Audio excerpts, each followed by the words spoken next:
الحمد للہ رب العالمین والصلاة والسلام علی خاتم النبیین اما بعد فاعوذ باللہ من الشیطان الرجیم بسم اللہ الرحمن الرحیم یا ایہا الذین آمنوا لا تقولوا راعنا وقولوا انظرنا واسمعوا وَلِلْكَافِرِينَ عَذَابٌ أَلِيمٌ۔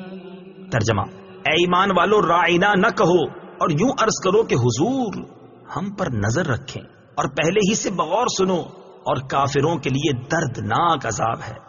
لا تقولوا راعنا، راعنا نہ کہو۔ تفسیر صراط الجنان میں ہے شان نزول: جب حضور اقدس صلی اللہ تعالی علیہ وسلم صحابہ کرام رضی اللہ تعالی عنہم کو کچھ تعلیم و تلقین فرماتے تو وہ کبھی کبھی درمیان میں عرض کیا کرتے راعنا یا رسول اللہ۔ اس کے یہ معنی تھے کہ یا رسول اللہ صلی اللہ تعالی علیہ وسلم ہمارے حال کی رعایت فرمائیے، یعنی کلام اقدس کو اچھی طرح سمجھ لینے کا موقع دیجیے۔ یہودیوں کی لغت میں یہ کلمہ بے ادبی کا معنی رکھتا تھا، اور انہوں نے اسی بری نیت سے کہنا شروع کر دیا۔ حضرت سعد بن معاذ رضی اللہ تعالیٰ عنہ یہودیوں کی اصطلاح سے واقف تھے۔ آپ نے ایک روز یہ کلمہ ان کی زبان سے سن کر فرمایا، اے دشمنان خدا، تم پر اللہ کی لعنت، اگر میں نے اب کسی کی زبان سے یہ کلمہ سنا تو اس کی گردن اڑا دوں گا۔ یہودیوں نے کہا، ہم پر تو آپ برہم ہوتے ہیں، جبکہ مسلمان بھی تو یہی کہتے ہیں۔ اس پر آپ رنجیدہ ہو کر سرکار دو عالم صلی اللہ تعالی علیہ وآلہ وسلم کی خدمت اقدس میں حاضر ہوئے ہی تھے کہ یہ آیت نازل ہوئی جس میں راعنا کہنے کی ممانعت فرما دی گئی، اور اس معنی کا دوسرا لفظ انظرنا کہنے کا حکم ہوا۔ آیت یا ایھا الذین آمنوا لا تقولوا راعنا سے معلوم ہونے والے احکام۔ اس آیت سے معلوم ہوا کہ انبیاء کرام علیہ الصلوۃ والسلام کی تعظیم و توقیر اور ان کی جناب میں ادب کا لحاظ کرنا فرض ہے، اور جس کلمہ میں ترک ادب کا معمولی سا بھی اندیشہ ہو وہ زبان پر لانا ممنوع ہے۔ ایسے الفاظ کے بارے میں حکم شرعی یہ ہے کہ جس لفظ کے دو معنی ہوں، اچھے اور برے، اور لفظ بولنے میں اس برے معنی کی طرف بھی ذہن جاتا ہو تو وہ بھی اللہ تعالیٰ اور حضور اقدس صلی اللہ تعالی علیہ وسلم کے لیے استعمال نہ کیے جائیں۔ نیز یہ بھی معلوم ہوا کہ حضور پرنور صلی اللہ تعالی علیہ وآلہ وسلم کی بارگاہ کا ادب رب العالمین خود سکھاتا ہے، اور تعظیم کے متعلق احکام کو خود جاری فرماتا ہے۔ واسمعوا، اور غور سے سنو، یعنی حضور پرنور صلی اللہ تعالی علیہ وسلم کے کلام فرمانے کے وقت ہمتن گوش ہو جاؤ، تاکہ یہ عرض کرنے کی ضرورت ہی نہ رہے کہ حضور توجہ فرمائیں، کیونکہ دربار نبوت کا یہی ادب ہے۔ وللکافرین، اور کافروں کے لیے، یعنی جو یہودی سید المرسلین صلی اللہ تعالی علیہ وآلہ وسلم کی توہین کر رہے ہیں اور ان کے بارے میں بے ادبی والے الفاظ استعمال کر رہے ہیں، ان یہودیوں کے لیے دردناک عذاب ہے۔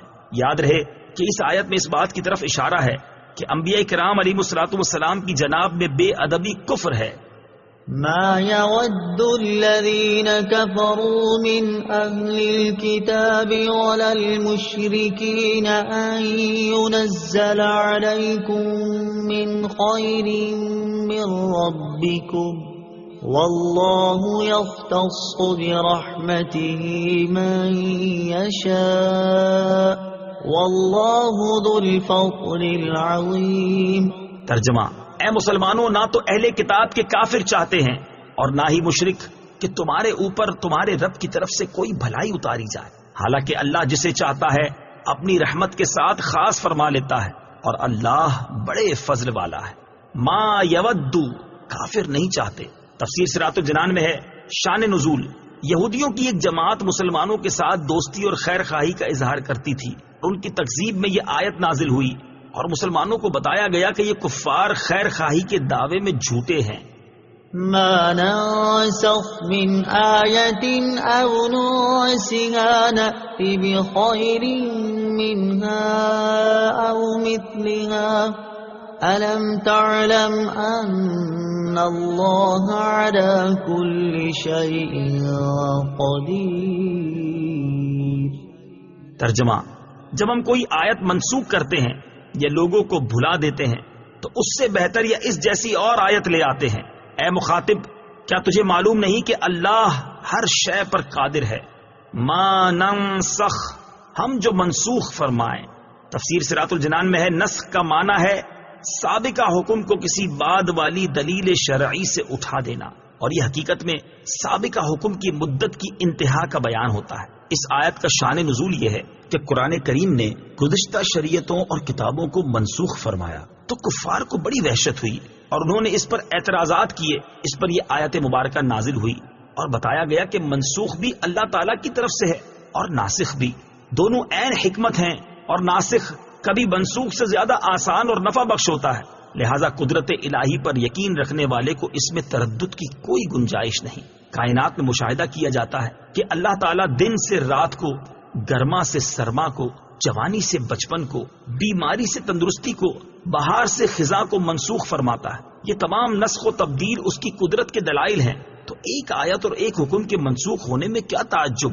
نسخ حقیقت میں سابقہ حکم کی مدت کا بیان ہوتا ہے کہ وہ حکم اس مدت کے لیے تھا اور اب وہ مدت پوری ہو گئی، صرف یہ تھا کہ ہمیں وہ مدت معلوم نہ تھی اور ناسخ کے آنے سے معلوم ہو گئی۔